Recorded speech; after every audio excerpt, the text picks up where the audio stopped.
Hey, what's up everybody? Welcome back to another Unorthodox Otaku Guy. We're going to be doing an unboxing of the Amiibos from the recent restart of the Amiibo line for Super Smash Bros. Ultimate. The hunt is on, guys. Stay tuned.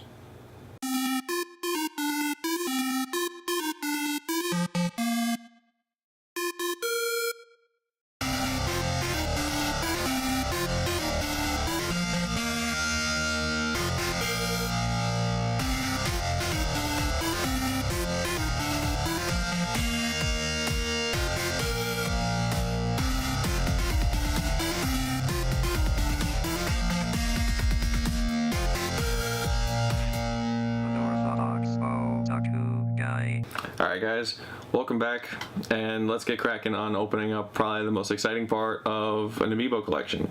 It's back in action for Super Smash Bros. And we have 3 new ones in the lineup. Hopefully you got them, because I've already noticed that 2 of these guys have become elusive and sold out, while one kind of hangs in the loop, which was Ridley. Wolf tends to be the one that I see a lot of people complaining that they didn't get, and I think Inkling was in the middle. So, thankfully I got all of these. I had a short story I'd like to share with you what happened, and it's one of those things that's scary about shipping stuff. So I pre-ordered these guys online, and I got 2 of them, which was Inkling and Wolf. Inkling came on the day of, and Wolf came the day after. So Ridley was supposed to come on the same day as Inkling. Never showed up. Package is completely lost. Don't know if a neighbor stole it or if it was delivered to the wrong place. All I know is the tracking said it was delivered, and it never showed up. These 2 were actually dropped at the door too, which kind of sucks, because, you know, I would have preferred, I would have honestly preferred they would be signed for, because they're Best Buy. When people see Best Buy on the label, they're more likely to steal your package, which sucks. People suck. Anyways, Ridley, being the one that was missing, was the only one that I have found in store on shelves at one Best Buy. And it was plenty of them. So I was very grateful, because I did pick up a replacement, called Best Buy, and they just immediately issued my refund. She got my refund within the next couple days, which was really nice of them. But it sucks, because if you were a collector in the situation where you wanted another one and they weren't available, you couldn't get another one. So I'm very grateful to have all 3. So now I can do an unboxing and review, check over all of them. Let's get cracking. So who should we start with first? I think, since Wolf is the oldest, and we'll save the 2 newest for last, let's start with Wolf first, because Wolf has been around since Brawl. Alright?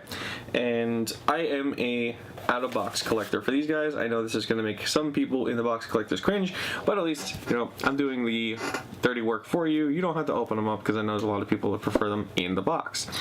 Alright, so I do keep all my Amiibo cards, though. I actually still have every single one of them. I just keep them just for backdrop's sake. You know, they got cool art and whatnot.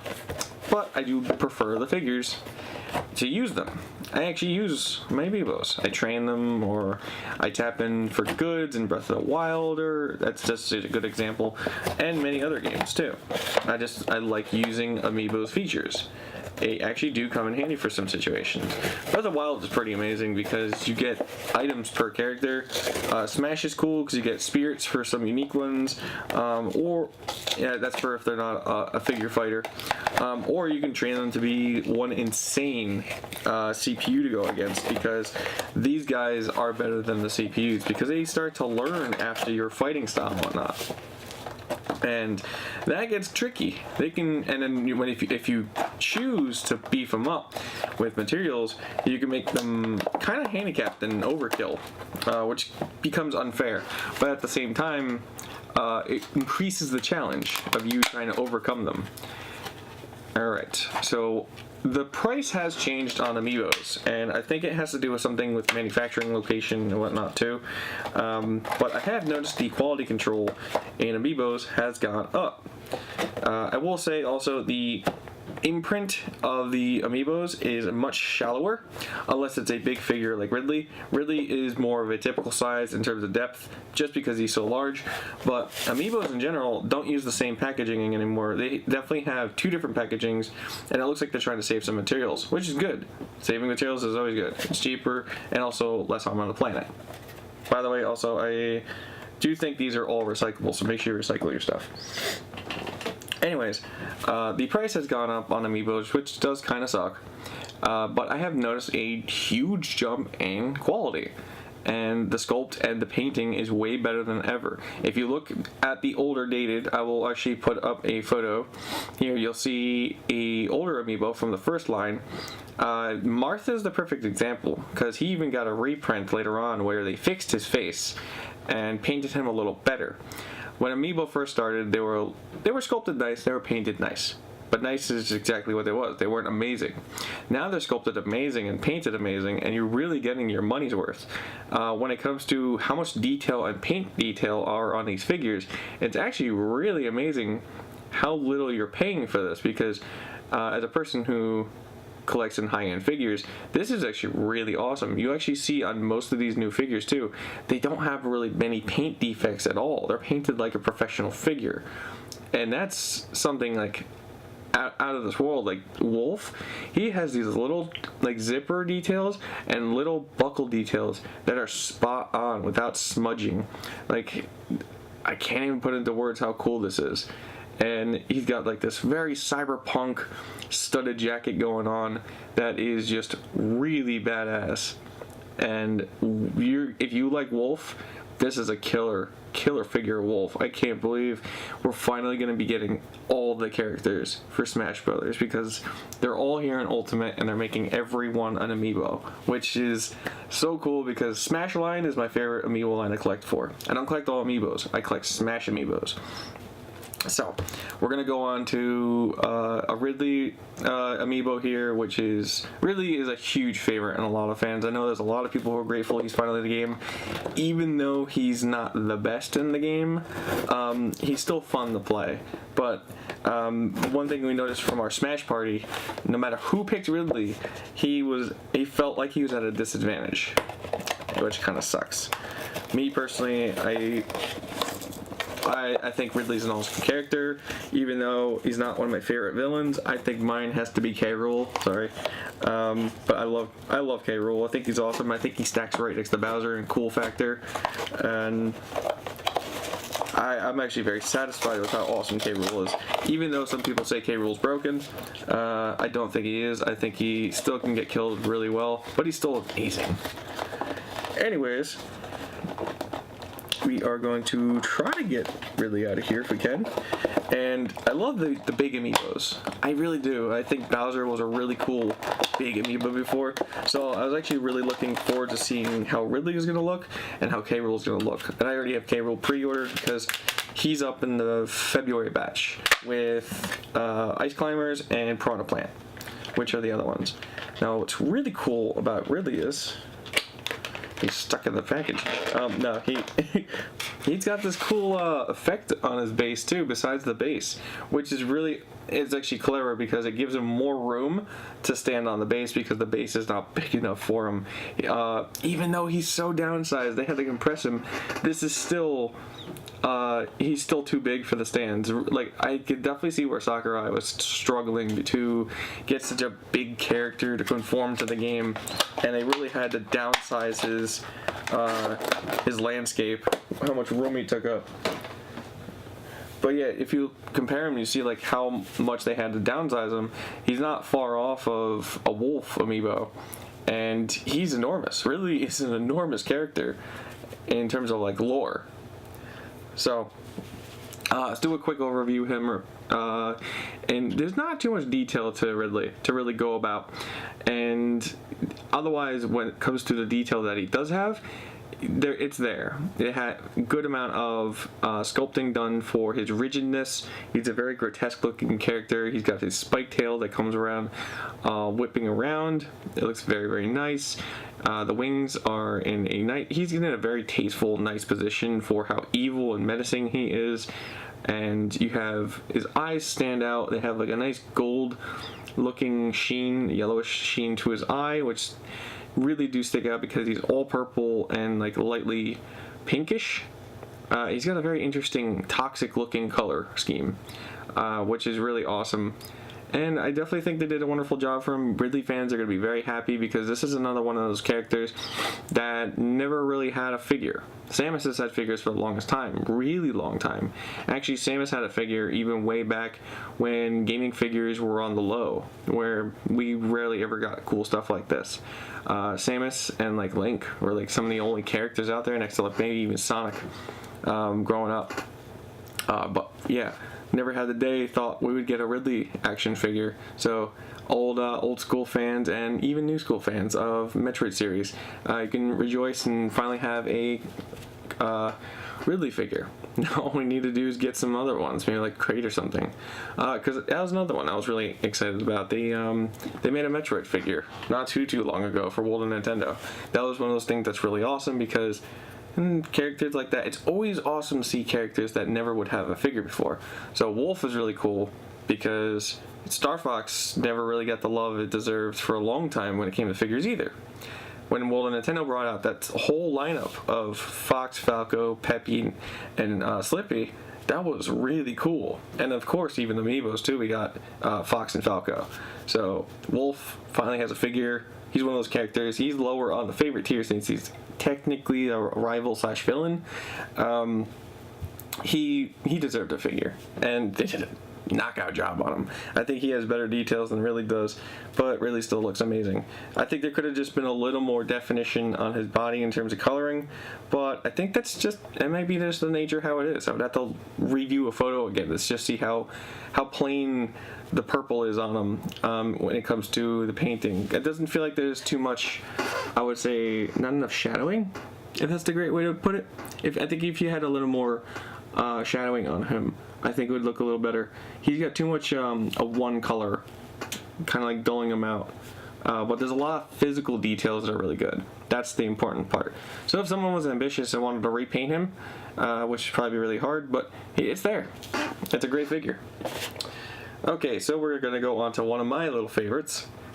We're going to go on to Inkling, which I love Splatoon. It's a very, very colorful and addicting game, which I think doesn't get enough love, even though it does get a lot of love. It gets a lot of love. There's a lot of people that play it, but it definitely seems more of a favorite in Japan. The Japan player base is huge for Splatoon, and it is well deserved for how much love it gets, but I honestly think more people would have a lot more fun, and it'd be much better if people actually jumped in on Splatoon than playing games per se, like all the attention that's going on Battle Royale games, from PUBG to Fortnite, as well as Battlefield and Call of Duty with all their the Battle Royale modes. Splatoon is a way more fun experience when it comes to playing online, and I will say that, and I know you're going to get some flack for it, but it is a really addicting gameplay mechanic that is just really, really fun because you can kind of choose how you want to perceive going after the objective, or if you want to go after taking out enemies and helping your team, just focusing on enemy kills, anything like that. Or there's other little game modes that are in there that are really cool. But anyways, the character designs are really, really simplistic, happy, fun, and everything's so colorful that there's not many games out there that just present so much color unless you're playing a game like a Mario game or something like that. But the vibrant colors in Splatoon are so cool. And if you guys know me, orange is my favorite color, so being Inkling being her default color as orange, she falls in the category which I love the most. So I do have the Splatoon amiibos because I do really enjoy Splatoon. But I think that they did a better job on the Smash Splatoon than they did on the Splatoon amiibo itself for the Splatoon game. Because the Splatoon amiibos is for her, Inkling Girl and Inkling Boy, are the oldest of the amiibos for Splatoon. So this being the newest, the redesigned freshness and better sculpt, I think they did an outstanding job on her. The character design is better, the paint's better on it, and they made the canister look better, everything. And I love that it's transparent, and the ink is at like a sloshing level, which makes it look like it's kind of like sloshing around in the canister, which is so cool. I definitely think they did a knockout job on this. and I would love to see what the custom community does with this too. But yeah, very, very happy with this one, and I think did a good job on the coloring. I think the orange, even fading on the tentacles, looks really awesome, and then you have contrast between, you know, the black and white clothes and just sticking out more in the orange tank. I love the transparent little tank. It looks so good. But I think the winner of this group, I think this might be a wave thing that I'm going to do. There's going to be no favoritism. It's just be down to paint detail and sculpting detail per amiibo set. So for this wave, this is wave 1 of Smash Ultimate. Ridley, Wolf, and Inkling. I have to say, I think Wolf is the winner of this pack of 3. He just has way too much detail on him. A perfect paint job, I would say. I don't see any defects on that stand out. Like, it looks so good, and the colors are just so much contrast and attention to detail. And like, I'm not even into, like, you know, like, I would say, I'm not even into furry characters or anything like that, but just, he looks so damn good. Like, that is a really good amiibo paint job and sculpt. So, knockout job. Wolf, I think, wins this, and I think Inkling would come second. It's just that her colors are amazing and the sculpt is perfect. There's nothing really to screw up on it. She's very simplistic, so it's too safe. This is jagged. This is edgy. This is intricate. So there's a lot going on. A lot of room for error. There's not much room for error here. And I think that's where she placed appropriately second, and Wolf is a well-deserved first on this, because like, he's even got, you know, sculpting for his claws, which look fantastic, and you can see each finger perfectly sculpted in position. It's like, it's all in the details. It's all in the details. So Ridley, unfortunately, even though he looks great, there's not really much to him, despite how of a weird character he is and how big he is. There's just not enough details in the paint. His sculpt is great, and that's where he's still an amazing amiibo. I don't feel disappointed regardless of the fact that I just feel like the painting just be a little bit better. Alright, anyways, so that's my opinion on everything on the unboxing of the amiibo figures for the Smash lineup. Actually, I have one last thing to point out. There's a bad seam on the back of Amiibo's hair, which sticks out. So that's another reason why she definitely places in second. But anyways, thank you guys so much for watching this. I hope you guys enjoy this. I hope you got your amiibo that you were looking for and didn't run into any issues like I did when I was trying to get my set. And look forward to the next wave, because we're going to do another unboxing of Wave 2 for Ultimate, which will include King K. Rool, Piranha Plant, and the Ice Climbers. And that's going to be really cool because it's got new characters from this game, and it's also got returning characters from the old game. Just like this set here. We have new characters and returning characters to the line. So thank you guys so much for watching this episode. I hope you enjoyed this. Took my opinions with a grain of salt also too, especially if they were a little different than some other ones. But also remember to stay unorthodox. Take care, guys. Bye.